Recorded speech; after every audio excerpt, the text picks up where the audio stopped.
Бидинов Жомартбек колдон келген иштерди балдардан элден аябаган. Азыр кезде Кыштуу орто мектебинде технология жана көркөмдөр сабагынан бири.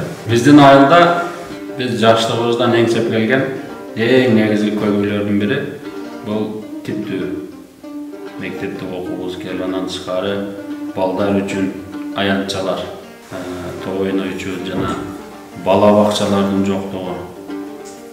Шулар көйгөй болуп келген да биз жаштыгыбыздан. Тагдыр буйруп 2021-жылы айылдык кеңеште депутат болуп шайландым.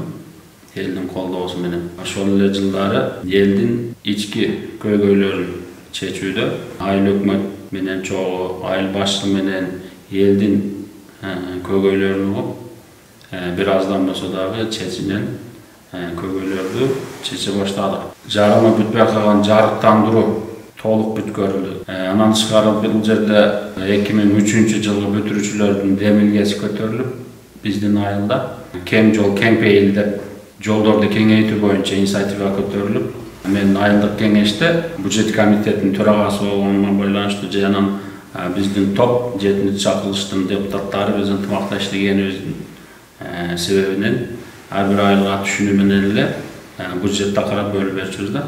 Айылга жолдорду кеңейтүү боюнча 200 000 карадык. Ал дагы ишке ашты, жолдор кеңейди, эл бардыгы өз каалоосу менен өздөрү нанып, баягы заборлорун жылдырып, кийин техникалар келип кеңейтип сүрүп баштаган. Ошол эле жылы айылдын күнгөй теске көчөсүн бириктирип турган бизде айылдын этегинде көпүрө бар, асма көпүрө деп коет. Мурда жөө жүргүнчүлөр өтүп, техника өтөлбөйт да, себеби ошол жерде күнгөйдөгү өзүнүн үлүш жерине барыш үчүн bir 5 kilometrдей жол жүрөт да. Азыр bir 300-400 метр менен өтүп барат. Эл дагы өзү ашар кылып, чет жакта жүргөндөр фонд кылып чогултушуп, анан биз айыл башчы экөөбүз кичине болсо да жардам болсун деп Баткен өнүктүрүү фондунан 700 000 сомдук материалный проект боюнча алып бердик. Андан тышкары Роза Отунбаеванын демилгеси коомдук фондуна бизде өздөрү багыт көрсөтүп, ынтымак фестиваль деп долбоор жазган. Ошол долбоор ишке ашып, өткөндө жакында ачылыш болду. Ынтымак фестивалдын долбоорунун негизги максаттары 6 айылды бириктирген аялдардын, кыз келиндердин ортосундагы өтүүчү ынтымак фестиваль. Бунда ар бир кыз келиндин кол өнөрчүлүктөрүн көргөзмөсү жана ар биринин өнөрү, бийыр дегендей. Ошол биринчи биз өзүбүздүн айылдаштар, коңшу айылдаштар аралык ынтымакты бекемдесек, бул кийинки жылдан бара-бара айыл өкмөттөр арасында, аймактар арасында ошентип бир чоң деңгээлге алып чыгабыз деген максатта баштадык. Биз бул Роза Отунбаева демилгеси коомдук фондунан эң негизгиден бул бизге боз үй келген.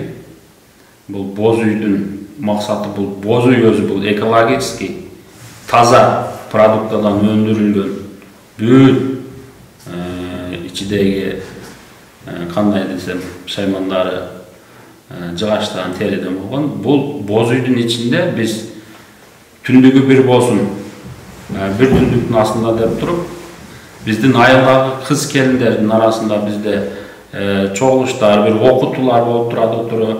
Ошолордун башын бириктирип, ошол боз үйдүн ичинде өткөрүп, ошол жерде кыз келиндер үчүн жакшы шарттар түзүлдү десем болот.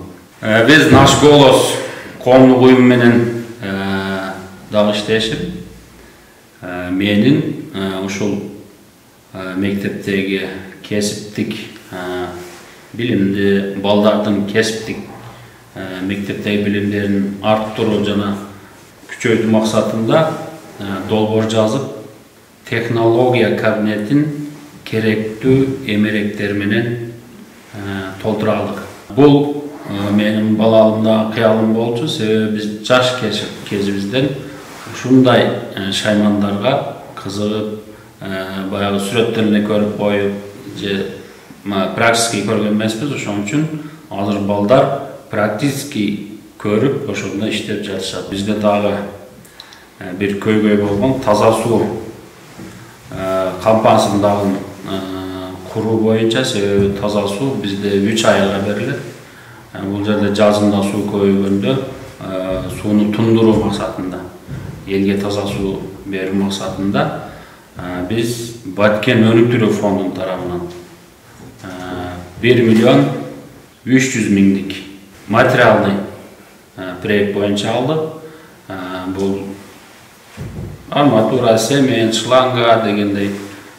Экинчи наш голос уюмунан ошол таза сууга колдонуучу сантехнический инструменттерди, кычкачы, баягы паяльник, сварочный аппарат, движок, резиновый өтүктөр, сууга кийүүчү маскалары, ошолорду алдык. Бул дагы бир көйгөйлөрдү чечүүгө жардам берди. Долбоорлордун баардыгы аткарылгандан кийин бул ООНдун азык-түлүк программасы боюнча дагы иштешип, ушул суу кампасын курууда биздин 24 жараныбызга ошол жерде иштеген өздөрүнө акчалай эмгек акыларын алып бердик.